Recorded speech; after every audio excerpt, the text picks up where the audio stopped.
Good morning students. मैं Chandrakanta SKM public school से हिंदी की क्लास में आपका स्वागत करती हूँ। तो बच्चों, आज का हमारा विषय है जिस पर मैं आज आपको समझा रही हूँ वो है कैसे करें कहानी का नाट्य रूपांतरण।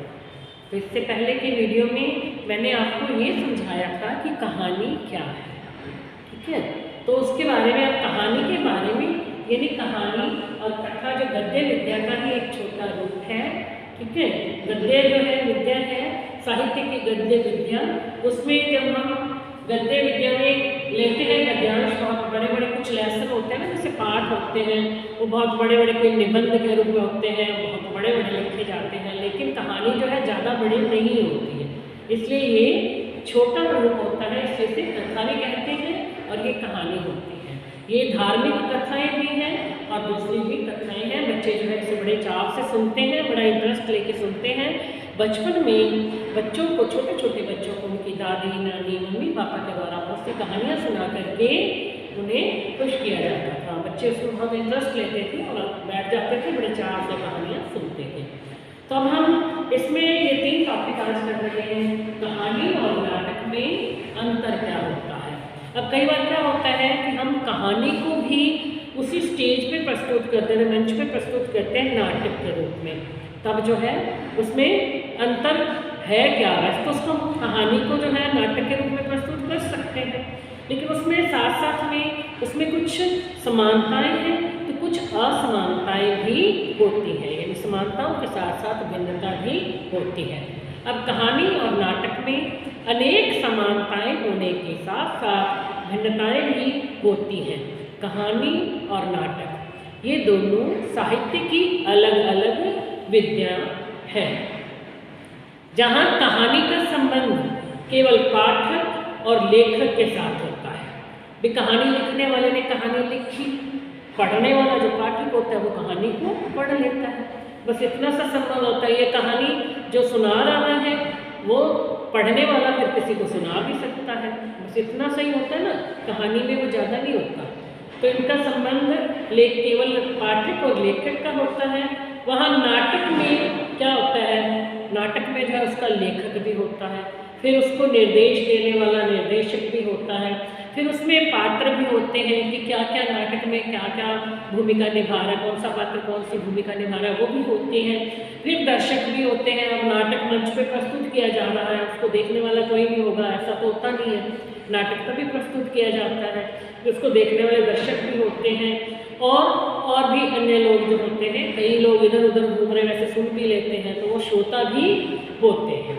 नाटक में दृश्य होने के कारण यह कहानी से अधिक समय प्रभाव डालने वाला रहता है। अब कहानी हमने सुनी हुई बात कई बार या पढ़ी हुई बात को हम भूल भी जाते हैं, लेकिन जो हमारे सामने प्रस्तुत हो रहा है, हमारे सामने जो कुछ घटित होता है तो उसे हम भूलते नहीं हैं। इस तरह से मंच में जो नाटक प्रस्तुत किया जाता है वो हमेशा याद रहता है।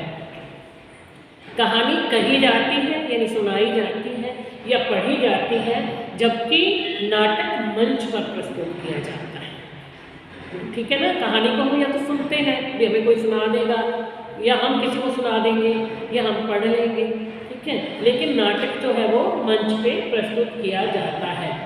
नाटक में अभिनेता यानी जो उसमें अभिनय करते हैं, फिर मंच सज्जा यानी स्टेज को कितना सजाया जाता है, फिर संगीत क्योंकि कुछ म्यूजिक भी बजाया जाता है, फिर प्रकाश की जो है पूरी मतलब तैयारी की जाती है, लाइटें वगैरह लगा दी जाती हैं। इनका जो है इन सब चीज़ों का विशेष महत्व होता है नाटक में, लेकिन कहानी में ऐसा कुछ नहीं होता है। इसके अतिरिक्त नाटक को एक ही समय में और एक ही स्थान पर दर्शकों के सामने प्रस्तुत किया जाता है। अब नाटक है, मान लो हमारे ही स्कूल में कोई नाटक दिखाया जा रहा है तो एक ही समय में, यानी वो समय दे दिया जाएगा कि समय में नाटक ये प्रस्तुत किया जाएगा और वो मंच पे प्रस्तुत किया जाएगा, तो फिर मंच भी होगा तो नाटक का समय भी होगा, ठीक है। तो सब लोग उसी समय पे आएंगे और वो इकट्ठा ही देखेंगे। लेकिन कहानी में ऐसा नहीं होता है। कहानी को यदि हम पढ़ रहे हैं, थोड़ा सा बीच में छोड़ देंगे तो फिर हम उसे दोबारा वहीं से पढ़ना शुरू कर देंगे तो पूरी पढ़ लेंगे।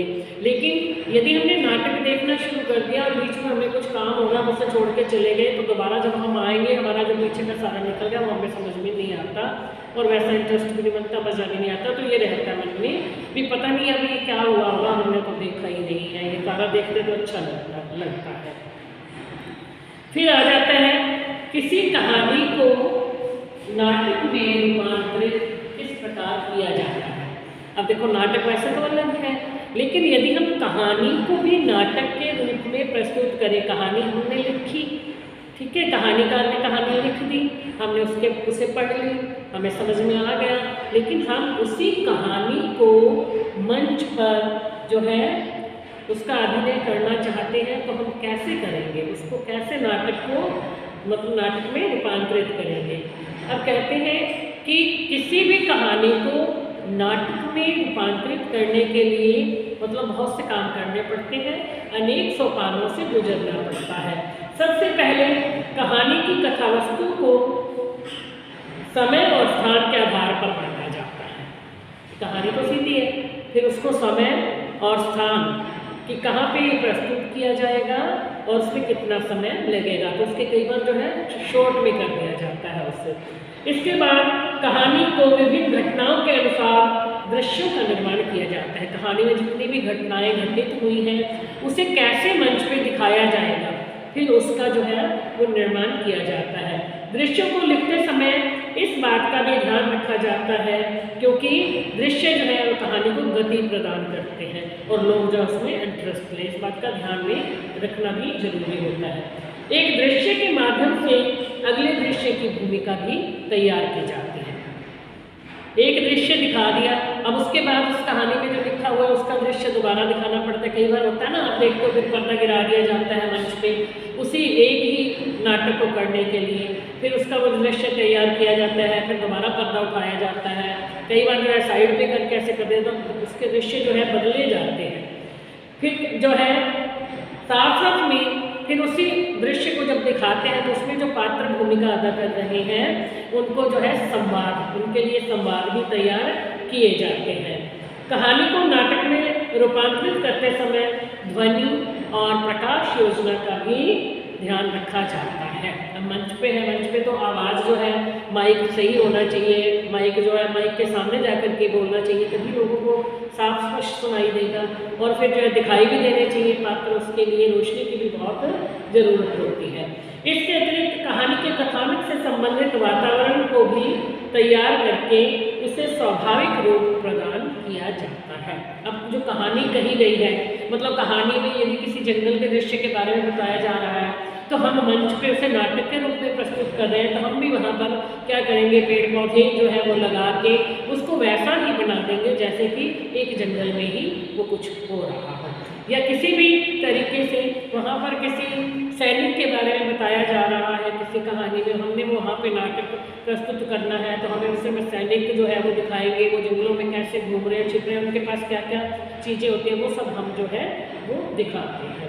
इस प्रकार से तैयारी करके ही एक कहानी को बड़े ही संतोषपूर्ण ढंग से नाटक में रूपांतरित किया जा सकता है। एक कहानी को नाटक के रूप में मंच पर अभिनय किया जा सकता है। अब इसी का जो तीसरा भाग है कि नाट्य रूपांतरण में किस प्रकार की मुख्य समस्या का सामना करना पड़ता है। अभी किसी कहानी को यदि हम नाटक का रूप प्रदान करते हैं तो उसमें कुछ न कुछ कठिनाइयाँ भी जरूर आ जाती हैं। तो कौन कौन सी समस्याएं होती हैं, वो कहते हैं कई प्रकार की कठिनाइयाँ आती हैं। प्रमुख कठिनाई जो होती है, यानी सबसे प्रमुख समस्या जो है कहानी के पात्रों के मनोभावों को प्रस्तुत करने में आती है। जो पात्र होते हैं कहानी में उसके मन के जो भाव हैं वो उसके फेस पे, उसके मुख पे स्पष्ट रूप से दिखाई देने चाहिए। तो उन्हें जब वो प्रैक्टिस करते हैं ना, इसमें बड़ी कठिनाई आती है। कहानी में इन मनोभावों को लेखक विवरण के रूप में प्रस्तुत कर देता है। कहानी में तो सिर्फ लिख देता है भी ऐसा ऐसा हुआ वहाँ पे, उसके साथ ये हुआ, उसने वो किया, वो बहुत दुखी था, वो बड़ा खुश था या वो परेशान था। अब वो जो है लिखने में और जब हम उसको स्टेज पे करके दिखाएंगे नाटक को दिखा रहे हैं तो उसमें उसके मन के भाव दिखने चाहिए लोगों को, तो इसमें बड़ी परेशानी होती है, कई बार बड़ी कठिनाई आ जाती है। नाटक में पात्रों में मानसिक द्वंद्व को प्रस्तुत करने में बड़ी कठिनाई आती है। उदाहरण के रूप में जैसे क्या बताया है यहाँ पे, ईदगाह कहानी में जब हामिद इस द्वंद्व में है कि वह क्या खरीदे और क्या ना खरीदे, तो वह क्या सोचता है कि अम्मा को रोटी बनाते समय हाथ जल जाता है आदि। इसका जब रूपांतरण करके हम कैसे दिखाएंगे भी, अब वो बाजार में जाके सामान खरीद रहा है, अम्मा घर पे रोटी बना रही है, उसका हाथ जल जाता है, हाथ जलने के बाद कैसे पीड़ा का अनुभव होता है, तो कैसे वो अभिनय करेगी इसको, तो ये सब जो करने में थोड़ी बहुत कठिनाई होती है। रूपांतरण में इसे लेखक स्वयं मंच के कोने में जाकर अपने संवाद करके काम चला लेता है। अब रूपांतरण करते क्या होता है, कई बार जो संवाद पीछे से बोल दिया जाता है, सामने वाला यदि मंच पे जो अभिनय कर रहा है वो संवाद भूल भी जाता है, तो वो जो लिखता है वो कोने में खड़ा होता है, वो संवाद को बोल देता है। और कई बार हम पीछे से भी आवाज़ जो है वो बोलते रहते हैं, आगे वाला बंदा जो है अभिनय करता रहता है, केवल अभिनय, और उसके अभिनय करने से और पीछे से जो संवाद बोले जा रहे हैं उनको सुनने से हमें सब समझ में आ जाता है भी ये क्या कहना चाह रहा है। आजकल वॉइस ओवर के माध्यम से भी इस कठिनाई को दूर करने का तरीका ढूंढ लिया गया है। यानी पहले तो बहुत ज़्यादा परेशानी होती थी क्योंकि ऐसी कोई टेक्निक नहीं थी, लेकिन अब क्या होता है, आवाज़ पीछे से चला दी जाती है और आगे वाले जो अभिनय कर रहे हैं वो सिर्फ लिपसिंग करते हैं, उनसे ऐसे लगता है कि यही बात कर रहे हैं, यही आपस में बोल रहे हैं, लेकिन ऐसा होता नहीं है।